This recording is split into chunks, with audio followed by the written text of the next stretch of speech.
Welcome back to my channel my lovely subscribers. അപ്പം ഇന്ന് നമ്മൾ ഉണ്ടാക്കാൻ പോകുന്നത് ഒരു ഈസി ആയിട്ടുള്ള ദോശയുടെ റെസിപ്പിയാണ്. വെറും ദോശയല്ല, നീർദോശ. അപ്പം ആദ്യമേ ഉണ്ടാക്കുമ്പോൾ എന്തായാലും എല്ലാവർക്കും പാളിപ്പോവല്ലോ. എനിക്കും 1-2 വട്ടം പാളി കേട്ടോ. പക്ഷെ അത് കഴിഞ്ഞപ്പോഴത്തേക്കും ശരിയായി. ഇത് ഉണ്ടാക്കുമ്പോൾ ഒരു ബോംബ് പൊട്ടുന്ന ഫീൽ ആയിരിക്കും നമ്മുടെ കിച്ചണിൽ ഉണ്ടാവുക.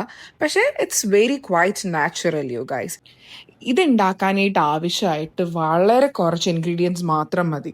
തലേദിവസം തന്നെ സോക്ക് ചെയ്തിട്ടിരിക്കുന്ന നമ്മുടെ റൈസ് ഉണ്ടല്ലോ, അപ്പത്തിനൊക്കെ അരയ്ക്കണ അരി, അത് തലേദിവസം തന്നെ ഇട്ട് വെക്കണം കേട്ടോ. പിന്നെ അതിനകത്ത് നെക്സ്റ്റ് ഡേ രാവിലെ ആകുമ്പോഴത്തേക്കും ആ വെള്ളത്തിൽ തന്നെ നമുക്ക് കുറച്ച് തേങ്ങയും കൂടെ ആഡ് ചെയ്തിട്ട് ഇച്ചിരി ഉപ്പും കൂടെ ഇട്ട് അരച്ചെടുക്കുക. ബാറ്റർ റെഡിയായി. വേറെ ഒന്നും ഇടേണ്ട ആവശ്യമില്ല. പിന്നെയുള്ള ടാസ്ക് എന്ന് പറഞ്ഞു കഴിഞ്ഞാൽ അത് ഉണ്ടാക്കുന്ന ഒരു പ്രൊസീജിയറാണ്. കാരണം ഇതിന് സ്പെസിഫിക് ആയിട്ട് മലബാർ സൈഡിലൊക്കെ ഒരു പാത്രമുണ്ട്, പക്ഷെ അത് എൻ്റെ അടുത്തില്ല. അതുകൊണ്ട് നമ്മൾ നമ്മുടെ നോർമൽ നോൺ സ്റ്റിക്ക് ദോശ പാത്രത്തിൽ തന്നെയാണ് ഉണ്ടാക്കുന്നത്. അത് ഉണ്ടായിരുന്നെങ്കിൽ കുറച്ചും കൂടെ ഒരു പ്രൊഫഷണലിസം കാണിച്ചുണ്ടാക്കാമായിരുന്നു. പക്ഷെ ഇപ്പൊ സാധാരണ മനുഷ്യന്മാർ ഉണ്ടാക്കുന്ന പോലെയാണ് കേട്ടോ ഞാൻ ഉണ്ടാക്കുന്നത്. അപ്പൊ അത്രയേ ഉള്ളൂ. നമ്മുടെ ദോശ ബാറ്റർ റെഡിയായി. അപ്പൊ ഒന്നും കൂടെ ഞാൻ പറഞ്ഞുതരാം. തലേദിവസം കുതിർത്ത് വെച്ചിരുന്ന അരി അതിനകത്തോട്ട് നെക്സ്റ്റ് ഡേ ആകുമ്പോഴത്തേക്കും തേങ്ങായും ഉപ്പും ചേർത്ത് നന്നായിട്ട് അരച്ചെടുക്കുക. അത്രയേ ഉള്ളൂ.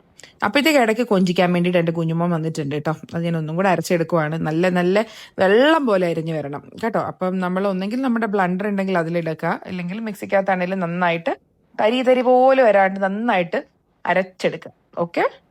അപ്പോൾ ഈനുകൂട്ടൻ വന്നിട്ട് അവൻ പറയണത് അവനും കൂടെ അരയ്ക്കാൻ സമ്മതിക്കണം എന്നാണ്. പക്ഷെ ആൾ വന്നു കഴിഞ്ഞാൽ നമ്മുടെ പണി ഒന്നും നടക്കാത്തതുകൊണ്ട് ആളെ സൈഡിലോട്ട് ഒതുക്കി അങ്ങ് വെച്ചു. അപ്പം നമ്മുടെ ബാറ്റർ റെഡി ആയിട്ടുണ്ട്. അപ്പോൾ ബാറ്റർ ഒന്നും കൂടെ നന്നായിട്ടൊന്ന് നമ്മൾ ഒരു തവി വെച്ചിട്ട് നന്നായിട്ടൊന്ന് ഇളക്കി കൊടുക്കണം കേട്ടോ. അത് കഴിഞ്ഞിട്ട് നമുക്ക് ഇതിൻ്റെ കുക്കിംഗ് പ്രോസസ്സിലോട്ട് കടക്കാം. ആദ്യമേ തന്നെ നമ്മൾ ഗ്യാസ് ഓൺ ആക്കി കഴിഞ്ഞിട്ട് പാത്രം വെക്കുക. ഞാൻ പറഞ്ഞല്ലോ, കല്ലല്ല വെക്കുന്നത്, നമ്മുടെ സാധാരണ നോൺ സ്റ്റിക്ക് പാത്രം തന്നെയാണ് വെക്കുന്നത്. ഒന്നും കൂടെ ഒഴിക്കുന്നതിന് മുമ്പ് നന്നായിട്ടൊന്ന് ഇളക്കി. അവൻ പറയുന്ന അവൻ ഉണ്ടാക്കി തരാമെന്നാണ്. ഇതിലൊരു അവസരം ഞാൻ അവന് കൊടുക്കുന്നുണ്ട്.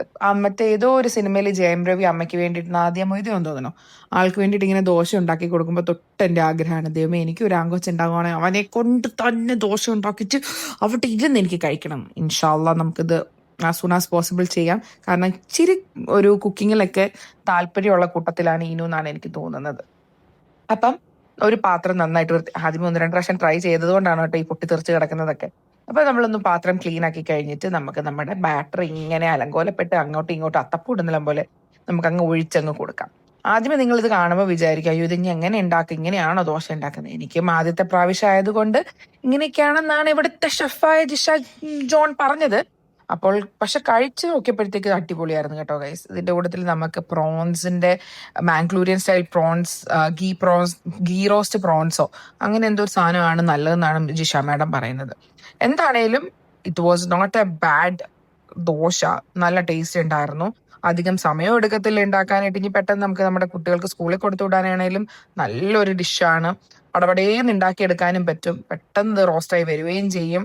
അപ്പം നിങ്ങളെല്ലാവരും ഇതൊന്ന് ഉണ്ടാക്കി നോക്കിയിട്ട് നിങ്ങളുടെ കുട്ടികൾക്കും ഹസ്ബൻഡ്സിനും ഫാമിലിക്കും എല്ലാം കൊടുത്തിട്ട് എന്നോട് അഭിപ്രായം പറയണേ. അപ്പം അടുത്ത വീഡിയോയിൽ കാണുന്നിടം വരെ tata bye bye. Forgot to say, എൻ്റെ ചാനൽ ലൈക്ക് ചെയ്യാനും ഷെയർ ചെയ്യാനും സബ്സ്ക്രൈബ് ചെയ്യാനും മറക്കല്ലേ. ഇനി ഇത് റെഡി ആയി കഴിയുമ്പോഴത്തേക്കും മടക്കിയിട്ട് നമുക്ക് നമ്മുടെ പ്ലേറ്റിലോട്ട് ഇട്ട് കൊടുക്കാം.